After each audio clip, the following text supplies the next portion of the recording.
नमस्कार, स्वागत है आपका जनगण मन 24/7 पर।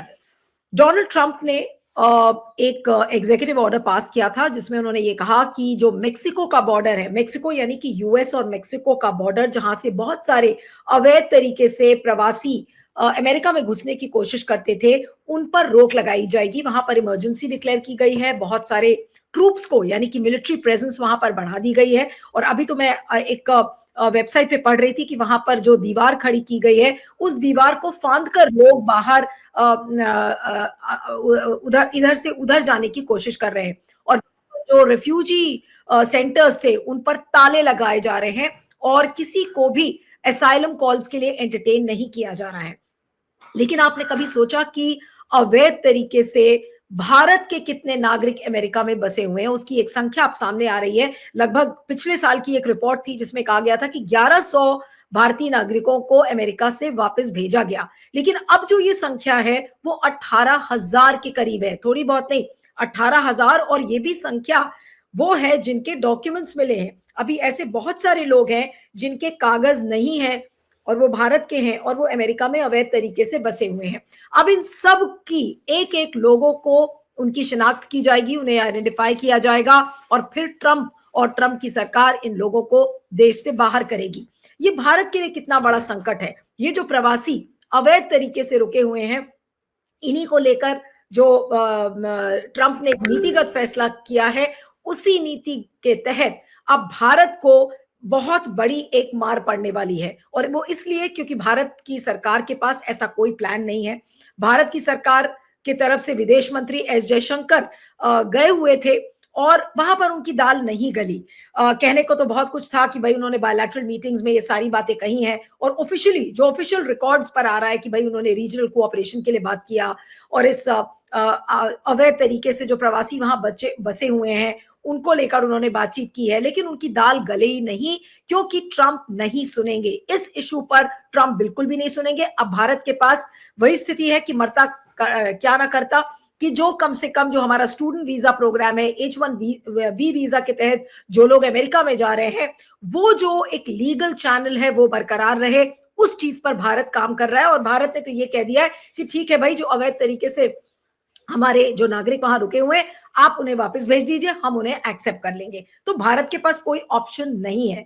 आज इसी को लेकर हम बातचीत करेंगे क्योंकि एक बहुत ही गंभीर मसला है, सिर्फ भारत के लिए नहीं, विश्व के तमाम उन देशों के लिए जहां के नागरिक अमेरिका में जाकर बस गए थे। लेकिन भारत की सरकार इसको टैकल कैसे करेगी, ये एक बड़ा इशू है। समय हमारे साथ international affairs expert Sanjay Kapoor जुड़े हुए हैं। संजय जी, आपका बहुत बहुत स्वागत है। Thank you so much for joining. और ये जो अवैध प्रवासियों का जो मसला है और जिस तरीके से रिपोर्ट्स मैं पढ़ रही हूँ कि मैक्सिकन बॉर्डर को बिल्कुल सील कर दिया गया है, वहां पर हैवी मिलिट्री प्रेजेंस है। सबसे पहले मैं उस इशू पर ही आऊंगी कि ये जो अवैध प्रवासियों को बाहर भगाने की जो ट्रंप का नीतिगत फैसला है, ये भारत पर किस तरीके से असर डालेगा? क्योंकि ये खबरें हैं कि 18,000 भारतीय वापस आएंगे। इसका क्या मतलब है? इसका मुख्य कारण तो यही है कि यहाँ पे जितनी भी अपॉर्चुनिटीज़ थी, जितनी भी संभावनाएं थी, लोगों को ख़त्म हो गई। कोई भी व्यक्ति अपना घर छोड़ के अगर विदेश जाने की कोशिश करता है तो उसका मतलब अपनी स्थिति सुधारना, और दूसरी बात यहाँ पे संभावनाएं कम हो जाए तब होता है। आप देखें कि लोग बाग हिंदुस्तानी गांव छोड़ के शहर की तरफ क्यों आते, पलायन क्यों होता है? पलायन का मुख्य कारण है कि वहाँ पर उनको कोई जॉब वगैरह नहीं मिल रही। यही कारण है कि वो अमेरिका जा रहे हैं। तो जब अमेरिका का रास्ता बंद हो जाएगा तो एक मेरे ख्याल से काफ़ी हद तक है ना, एक ग्लूम उन इलाकों में फैल जाएगा जहाँ पर ये लोग प्रोत्साहित होते थे, तमाम पैसा खर्च करते थे जाने के लिए। कई सारे मैन पावर एक्सपोर्टर थे जो कि पैसा लिया करते थे। कुछ तो 30 से 35 लाख, कुछ लोग 1 करोड़। अगर आपको याद हो, जो फ्लाइट जा रही थी यहाँ से निकारागुआ गई, निकारागुआ में उतर के वो जाते, एक उन्होंने डंकी रूट बना रखा था जिसके ऊपर फिल्म भी बनी थी, आपको आपको याद हो, उसकी जिक्र कराया। राहुल गांधी जब अमेरिका गए थे, उन्होंने एक सज्जन से बात करी, वो भी डंकी रूट के माध्यम से आए थे। तो उनको पूरी इकोनॉमिक्स को समझ में आई कि इतना खर्चा करने के बाद 30-35 लाख रुपए खर्च करा, ज़मीन बेची, परंतु 2 लाख रुपए 2.5 लाख रुपए पर महीना कमा रहे थे और उम्मीद कर रहे थे 1-1.5 साल के अंदर पूरा पूरा जो भी खर्चा किया है वो पूरा कर देंगे। और वहाँ पे पूरी जो एक कल्चर बन गया, एक इकोसिस्टम तैयार हो गया। यहाँ पे ऐसी जितने भी लोग आते हैं उनको पनाह मिलती है, उनको पैसा कमाने का साधन मिलता है और उनके लिए वकीलों का भी इंतजाम कराया जाता है जो उनको हर हालत में किसी तरीके से कागज़ दिलवाएं या कागज़ बनवाएं या केस लड़ें उनके पक्ष में। तो इन सब चीज़ों को काफ़ी हद तक चोट मिल लगेगी। हिंदुस्तान के करीब 18,000 तो नागरिक बता रहे हैं, इनके पास कोई डॉक्यूमेंट नहीं है, उनको वापस आने पे बाध्य किया जाएगा। उसकी चर्चा भी करी जयशंकर साहब ने उनके अपने काउंटर पार्ट से। परंतु एक और समस्या है, 7.5 लाख जो हिंदुस्तानी जिनके कागज़ पूरे नहीं हैं, उनके भी आने की बात हो रही है। तीसरी बात, जितना H1B वीज़ा और ये तब उनके बच्चे जो है ना, जिनको ऑटोमेटिकली मिल जाता था जब वहाँ पे पैदाइश, वो एग्जीक्यूटिव ऑर्डर की बात ख़त्म हो गया है। तो अपने आप में अगर देखें तो there is a pylon of misery which is going to come in, और ये हिंदुस्तान तक सीमित नहीं है। जैसे आपने बोला कि मेक्सिको में तो उसकी स्थिति बहुत ही बुरी होगी, क्योंकि कई सारे लोग वहाँ पर बंधे हुए हैं। क्योंकि मैं जैसे पहले किसी प्रोग्राम में बता रहा था कि पूरे लैटिन अमेरिका में आम आदमी की स्थिति बहुत ख़राब है। वहाँ पर क्रिमिनल गैंग्स है ना रूल करते हैं, औरतें सुरक्षित नहीं हैं, लोग बाग है ना इतना लंबा सफ़र क्यों करते हैं, सिर्फ ये नहीं कि अपनी स्थिति संभालने के लिए, पर अपनी सुरक्षा के लिए भी। तो वहाँ पर ना प्रतिबंध लगा दिया है, दीवारें बना दी है, नेशनल इमरजेंसी घोषित कर दी है, लोग बाग इधर से उधर नहीं जा सकते। पिछली बार भी डोनाल्ड ट्रंप ने कुछ हद तक ऐसी करा था, जिसमें बच्चे अपने माँ बाप से अलग हो गए थे, और उसको मेरे ख्याल से कुछ हद तक डेमोक्रेट्स ने संवारा था, पर वो अपने आप में पर्याप्त नहीं था। अब वो स्थिति फिर हो जाएगी। आपको ह्यूमन ट्रेजेडी इतनी ज़बरदस्त होगी कि एहसास नहीं है। ट्रंप है ना, एक तरफ कहते हैं कि हम H1B वीज़ा ले रहे हैं, काय के लिए ले रहे हैं, काय के लिए वो H1B चाहते हैं। उनकी बातचीत और भाषा सुनिए तो आपको लगेगा कि वो सिर्फ उनके लिए चाहते हैं जो कि सॉरी नो कि है प्रॉब्लम। ना आपके अमीर अमीर लोगों की देखभाल करें। जैसे उनको कहने लगे कि yes we need waiters, we need maitre d जो कि head waiter, we need quality people. तो उनकी भाषा जो इस तरीके की है, वो पूरी तरीके से एक ओलिगार्क की है, एक ना पूंजीपति की है, जिसमें कोई अकोमोडेशन नहीं। मैं बर्नी सैंडर्स को सुन रहा था, बर्नी सैंडर्स कह रहे हैं कि मैं उसके बारे में बात करूंगा जो उन्होंने नहीं बोला। उन्होंने नहीं बोला आम आदमी की मिजरी के बारे में, हेल्थ प्रॉब्लम्स के बारे में, उन्होंने बात नहीं करी हाउसिंग के बारे में। कह रहे हैं कि इस समय अमेरिका बहुत बड़ी हाउसिंग प्रॉब्लम के बारे से गुजर रहा है। तो ट्रंप के पास कोई समय नहीं था, उनका बस ये है किसी तरीके लोगों को निकालो। पर आपको बता दूं कि वहाँ पर लोगों को निकालने में बहुत ही मेहनत करनी पड़ेगी। वहाँ पर जो पकड़ में आ जाते हैं तो शुरुआत में दिनों में ठीक है, परंतु कोर्ट कचहरी वहाँ पर अभी भी इंडिपेंडेंट है, इतनी जल्दी से वो उठने नहीं टेकेंगे। और उसके साथ साथ करीब 24-25 सूबे हैं जहाँ पर अभी भी डेमोक्रेट्स की सरकार है, व्यवस्था है। उन लोगों ने आश्वासन दिया है लोगों को, जो उनके फॉलोअर्स हैं, कि वो हर कदम पर लड़ाई लड़ेंगे, वो उनके लिए कोर्ट कचहरी में जाएंगे, वो उनको पनाह देंगे, वो तमाम चीज़ें करेंगे। तो मुझे लगता है कि बहुत बड़ी लड़ाई होने वाली है अमेरिका में। पर एक और भी डेली लड़ाई होगी, जो कि वहाँ पे तमाम भूरे काले लोग हैं जिनके ऊपर एक तलवार लटकी हुई है, उनको कागज़ लेके चलना पड़ेगा, उनको जगह जगह पे। तो समझे क्या सारे भारतीयों से भी अब उसी तरीके से कागज मांगा जाएगा? जैसे आपको याद होगा कि भारत में जब एनआरसी और सीए का जब पूरा आंदोलन चल रहा था, उस समय सबके कागज बोला गया था दिखाने के लिए। तो क्या आप ट्रंप भी इसी तरीके से कागज दिखाने के लिए भारतीयों को बोलेंगे वहां पर? ट्रंप बोलें या ना बोलें, उनके नीचे की जो व्यवस्था है वो सक्रिय हो जाएगी, और उनको जैसे वो हम अभी बात कर रहे थे एक सज्जन से, तो उन्होंने कहा कि वो जो लांस एक्ट है उसके अंदर उनके ऊपर भी एक्शन लिया जाएगा, उन अधिकारियों की जो पर्याप्त तरीके से काम नहीं करेंगे। तो मेरे ख्याल से कोई भी इस काम से जुड़ा हुआ है वो ऐसी कोशिश नहीं करेगा जिससे कि जो लोग इस दायरे में आते हैं, इस घेरे में आते हैं, उनको किसी तरीके की मोहलत मिले या निजात मिले। तो कागज़ लोग बाग लेके चलेंगे पुलिस वालों को और अधिकारियों को दिखाएंगे, जिससे कि उनको ये ऐसा तो ना हो कि घर से निकले सब्ज़ी लेने के लिए, पता चला कैंप में, तो परिवार भी परेशान हो जाएगा। तो ये एक बड़ी अनसर्टेनिटी तमाम मुल्कों के लोगों को, तमाम रंग जितने भी है ना कलर्ड लोग हैं, उन सबके ऊपर आ गई है। हिंदुस्तान के लिए ख़ास है क्योंकि ये अपने को गोरों के साथ के देखते थे, उनको ये नहीं था, वो कभी भी अपने को आइडेंटिफ़ाई नहीं करा ब्लैक्स के साथ या कोई और नेशनलिटी के साथ। वो अपने को सोचते थे कि ये नए गोरे हैं और इनको हर तरीके की सुविधा मिलेगी और उनकी बर्थ राइट है यहाँ पर।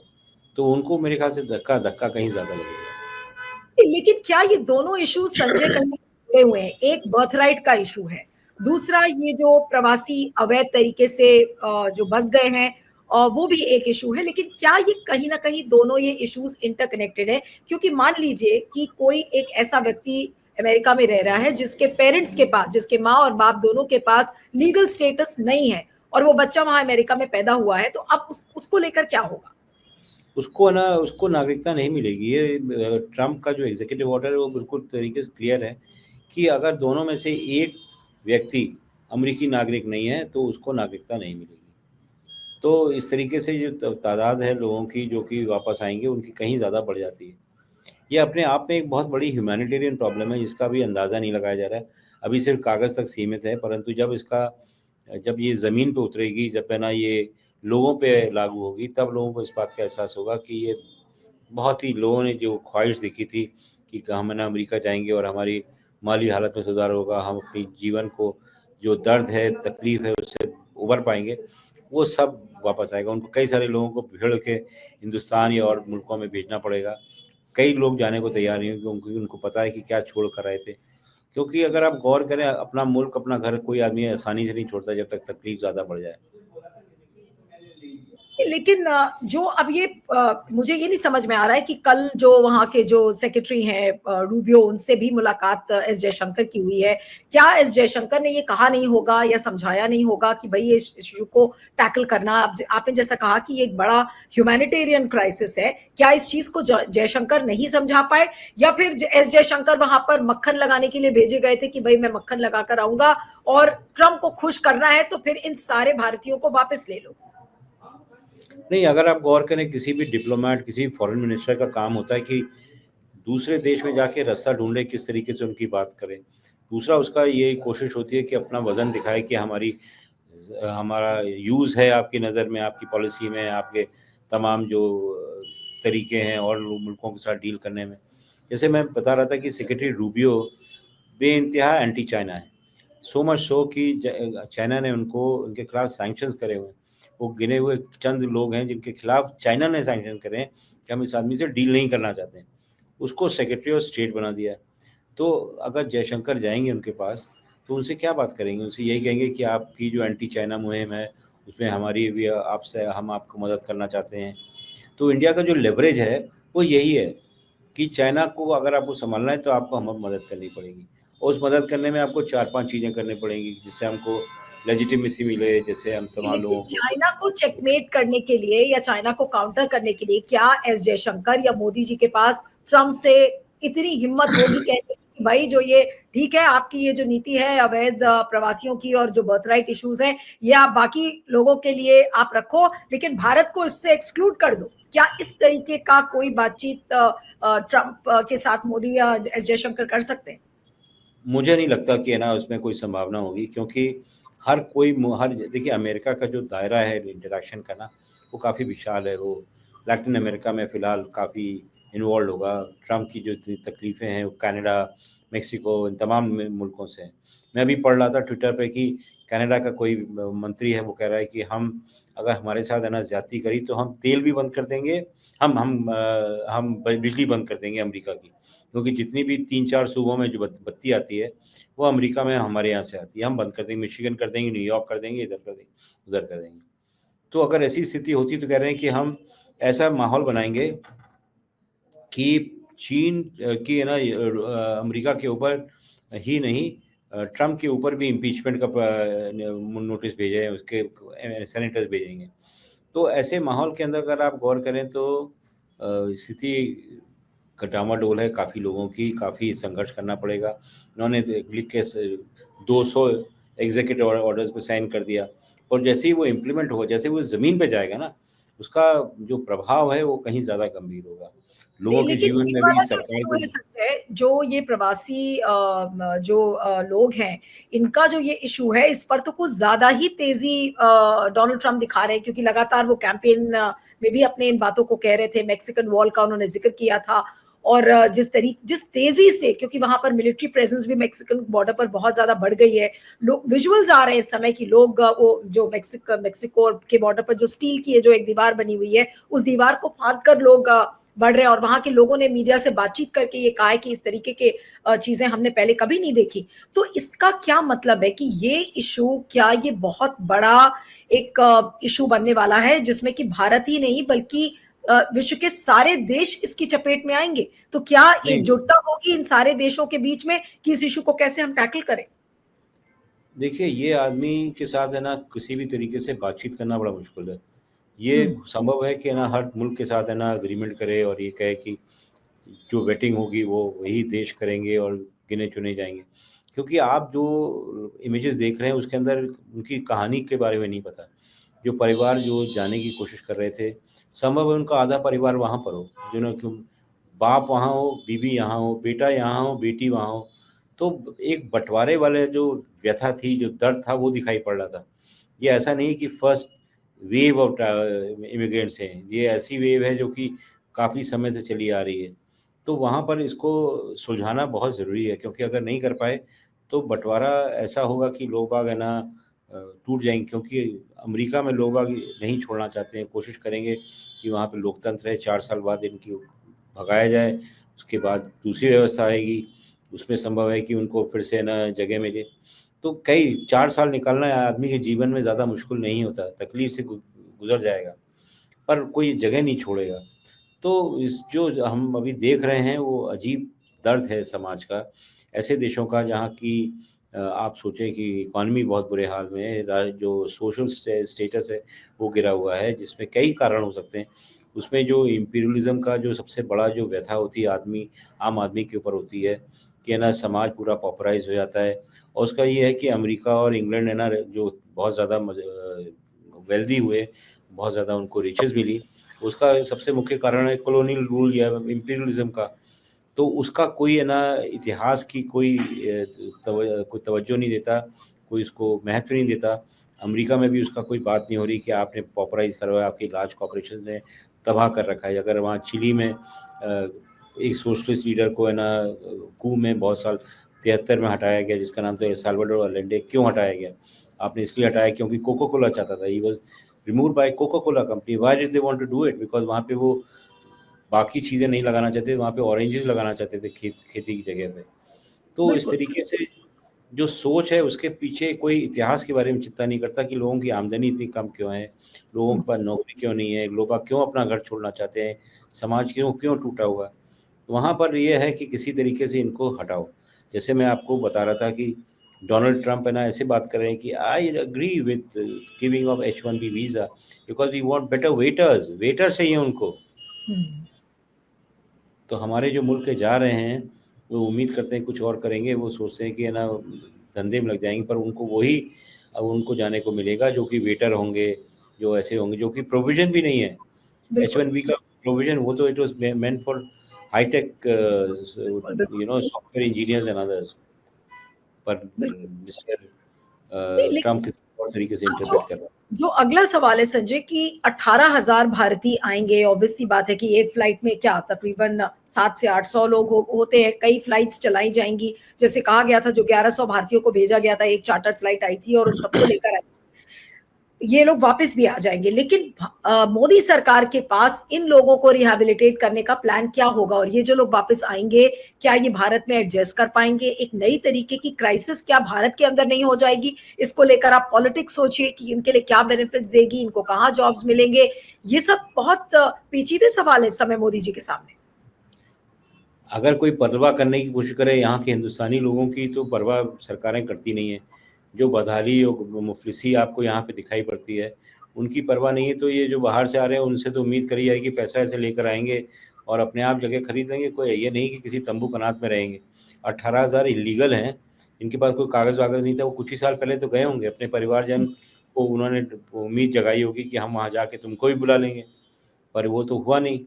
तो ये इनको सेटल करेंगे, कुछ आधे से ज़्यादा एक गुजराती इसमें काफ़ी हैं, गुजराती हो जाएंगे, कुछ पंजाबी होंगे, कुछ इधर के होंगे। सिर्फ 18,000 तो हमारे लिए बहुत छोटी तादाद है। असली है जब 7.5 लाख लोग वापस आएंगे, कहाँ से आएंगे, रखेंगे नहीं, कहाँ? लेकिन सवाल ये है कि अभी 18,000 तो ऑन रिकॉर्ड हैं, अभी बहुत सारे लोगों की तो आइडेंटिफिकेशन हुई नहीं है। ये संख्या तो ऑफ द रिकॉर्ड सब लोग बोल रहे हैं कि ये लाखों में होगी। तो संभव है कि लाखों में होंगे, उसको क्या करेंगे? इनको कोई प्रोग्राम थोड़ा बना रहा है। कोई ये तो पहली बात तो ऊना भी नहीं करेगा कि हमारे से कह के तो ना गए। बिल्कुल, अगर आप बिल्कुल। हमसे कह के जाते तो बात दूसरी है। और इन्होंने ये भी करते हैं कि वहाँ जाते हैं तो अपना लोगों का पासपोर्ट फाड़ देते हैं। तीसरी बात एक और मुख्य है, जो अभी मेरे एक मित्र आए थे, उन्होंने बताया जी। कि इसमें कई सारे तो एक्टिविस्ट हैं, तो वो हुँ, अपने मुल्क में वो आ नहीं सकते। जैसे कश्मीरी एक्टिविस्ट वहाँ गए हुए हैं, तो उनको कौन-सा मुल्क लेगा? उनको सीधे जेल जाएँगे। हुँ, हमारी सरकार इतनी सेंसिटिव हो गई, ये तो है नहीं कि लोकतांत्रिक है कि चलो आप है ना किसी की आलोचना करें। सबने आलोचना मोदी जी की करी होगी और किसी की हुँ, तो आलोचना करते नहीं हैं वो। उसमें अधिकांश लोगों के नाम होंगे, आजकल तो डिजिटाइज़ेशन के चक्कर में नाम भी होते हैं, तमाम चीज़ें होती हैं। जैसे ही हुँ, आप नाम देखेंगे वो कहेंगे अरे ये तो है ना ट्विटर पे बहुत गालियाँ दे रहा था, इसको अंदर करो, इसको अंदर करो। तो एक्टिविस्ट होंगे, कई सारे ऐसे होंगे जो कि अनडिज़ायरेबल हैं, कईयों के पास इसलिए नहीं है क्योंकि पासपोर्ट उठा के फेंक दिए। तो वो अब तो किसी मुल्क के नहीं है। आपकी जो पहचान कैसे होती है? आपकी पहचान तो पासपोर्ट के माध्यम से होती है। जब आपका बिल्कुल। पासपोर्ट नहीं है, आप कहेंगे कि मैं हिंदुस्तान का नहीं हूँ, मैं तो जाएँगे कहीं और। हुँ, अब वो कहेंगे कि बिल्कुल। भाई मैं तो यूरोप का रहने वाला हूँ, मुझे यूरोप भेज दीजिए। हुँ। नहीं, लेकिन जैसे अभी मैं एक रिपोर्ट पढ़ रही थी, उसमें ये भी था कि अब भारत इस मौके को ऐसे भी देखेगी कि बहुत सारे जो लोग वो दूसरे देशों में जाकर बस गए और वो खालिस्तानी मूवमेंट से जुड़े हुए हैं या फिर किसी न किसी आतंकवादी उसमें एक्टिविटी में है या एंटी नेशनल एक्टिविटी में है, तो उनकी धर-पकड़ करने में अब भारत को आसानी हो जाएगी। ये भी एक रिपोर्ट कहीं पढ़ी थी मैं मैंने। बता रहा हूँ ना, तो जो एक्टिविस्ट हैं उनकी तो जीवन तलवार उनके सर पर लटकी होगी, उनका जीवन खतरे में है। वो आएँगे तो कहाँ जाएँगे? उनको तो बिल्कुल। तुरंत यहाँ पर है ना पुलिस इंतज़ार कर रही हो कि भैया थैंक यू वेरी मच, हम इनको अंदर कर देते हैं। हुँ। तो तो मतलब ये जितने लोग हैं आएँगे, कुछ को जेल होगी, कि कुछ अपने हाल पर छोड़ दिए जाएँगे, यानी कि मतलब इसको कैसे इस पूरी स्थिति को आप कैसे डिस्क्राइब अफ़रा-तफ़री करेंगे? की स्थिति होगी, अफ़रा-तफ़री, बदहाली। और जो इसमें कई सारे तो ऐसे हैं जो कि आइडियलिस्ट होते हैं, जो कि मुखालफ़त करना चाहते हैं, उनकी तो सबसे बुरी स्थिति होगी। उनको तो कहीं कोई लेने को तैयार भी नहीं होगा। कोई नहीं चाहेगा कि है ना वो वापस आएँ और यहाँ पर फिर खुराफात करें। हमारी सरकार नहीं चाहेगी, अमेरिकी सरकार तो भेज ही रही है और किसी और मुल्क में भेजने की कोशिश करेंगे तो कुछ नहीं होगा। तो मुझे नहीं लगता है लेकिन कि इट इज़ गोइंग नहीं टू बी ले वेरी। हाँ, नहीं it does seem very, very difficult, लेकिन जितने भी देश हैं और इस व्यथा से जो देश गुज़रेंगे, क्या उन लोगों के बीच में अब बातचीत नहीं होगी कि भाई इस इश्यू को हम कैसे टैकल करें और एक वॉइस में इस इश्यू को हम कैसे उठा सकते हैं कि भाई ये चीज़ ना हो? क्या किसी देश के पास हिम्मत है कि ट्रम्प को वो जवाब दे सके कि भाई ये क्या कर रहे हो तुम? तो ये सब है ना बातें हैं जो कि अगर it will become an international humanitarian issue, तो यूनाइटेड नेशन इसको ले सकता है। कई जी। सारी उनकी फ्रंट ऑर्गेनाइजेशन से वो बात कर सकती हैं कि आप ले रहे हो। उनको दिखाना पड़ेगा कि ये सिर्फ़ आपके देश से सीमित नहीं है, ये समस्या कहीं बहुत बड़ी है। हुँ, और इस बात को मेरे ख़्याल ट्रम्प है ना सुनने को तैयार नहीं, क्योंकि वो तो मेक अमेरिका ग्रेट अगेन की बात कर रहे हैं ना। मेक हुँ, अमेरिका ग्रेट अगेन का मतलब ये है कि जितने भी लोग हैं उनकी नज़र में ग्रेट तभी होता है जब गोरे लोग होंगे, काले हुँ, उसमें कम होंगे, भूरे नहीं होंगे। जो नीचे जो और रंगों के होंगे वो सिर्फ़ वेटर की तरह काम करेंगे और तरह के काम करेंगे। तो ऐसे माहौल के अंदर मुझे समझ में नहीं आता कि क्या हो सकता है। तो ये समस्या हमारे देश तक सीमित नहीं है, ये और देशों में भी उतनी गंभीरता से ली जानी चाहिए और ली जाएगी। एक आखिरी सवाल बस चलते-चलते कि क्या अब ट्रम्प के इस नीतिगत फैसले से अब लोग विदेश में बसना छोड़ देंगे? क्योंकि आज ट्रम्प ने किया है, कल कोई और ऐसे ही जाहिल कोई आदमी अगर सत्ता की गद्दी पर बैठ जाएगा और इस तरीके के नीतिगत डिसीजंस राष्ट्रवाद के नाम पर लेने लगेगा, जो मेक अमेरिका ग्रेट के नाम पर जो ट्रम्प कर रहे हैं, तो क्या अब लोगों का विदेश में बसना अब धीरे-धीरे मुश्किल हो जाएगा? भई अपना ही देश अच्छा है, यहीं पर रहो चाहे जिस भी हाल में हो। देखिए, लोग बाग जैसे मैंने कहा कि बाहर जाना चाहते हैं, स्थिति पैसा-ऐसा बहुत आ जाए, परंतु कोशिश करते हैं कि अपना मुल्क ना छोड़ना पड़े, क्योंकि इज़्ज़त यहीं पे होती है, खान-पान, रहन-सहन, रिश्तेदारी सब यहीं पर है। पर जब स्थिति बहुत ही बुरी हो जाती है, जैसे यहाँ पर पिछले कुछ समय से देश छोड़-छोड़ के लोग भाग जा रहे हैं, उसका मुख्य कारण क्या है? उसका मुख्य कारण ये है कि यहाँ पर पुलिस बहुत परेशान करने लगी है, यहाँ की राजनीति बहुत गड़बड़ा गई है, एक है ना जितने भी एक समुदाय के लोग हैं, उनको रहने में परेशानी हो रही है। तो इस माहौल के अंदर है ना मुश्किल हो जाता है, पर मेरे ख़्याल से इसका प्रभाव पड़ेगा, लोग अब नहीं रहना चाहेंगे। हुँ, अ, विदेश में अगर कोई गारंटी नहीं, क्योंकि सबसे बड़ी गारंटी विदेशों में होती है रूल ऑफ़ लॉ। कि अगर आप है ना वहाँ पे कोई समस्या होगी तो जहाँ पे रूल ऑफ़ लॉ की अनसर्टिनिटी हो, कि आप यहाँ पे आ जाएं और आपको तरह तरह से परेशान करें, ईडी आपके यहाँ रेड कर दे और इनकम टैक्स वाले कहें कि आपकी तनख्वाह इतनी है परंतु आप इतनी दिखा रहे हो। परंतु ये सब चीज़ों के चक्कर में लोग बाग कहते हैं भैया हमको यहाँ से जाने दो, हम बाहर जाके रहेंगे, एक पाँव यहाँ बताए कुछ हद तक ओसीआई कार्ड वगैरह करके शादी और तमाम चीज़ों में आते रहते हैं, रिश्ता बिल्कुल। बना रहता है से। पर जितने भी इन्फ्लुएंस है वो इस सरकार, देश का, सरकार का, वो बाहर का रहता है। लेकिन किसी भी सूरत में आपको लगता नहीं है कि ट्रम्प किसी भी हाल में मोदी और जयशंकर की बात इसमें सुनेंगे, और या हम दूसरे शब्दों में ये कहें कि मोदी और जयशंकर के पास ट्रम्प से इस मामले पर बोलने के लिए हिम्मत ही नहीं है, चाहे वो कितना भी मक्खन लगा लें।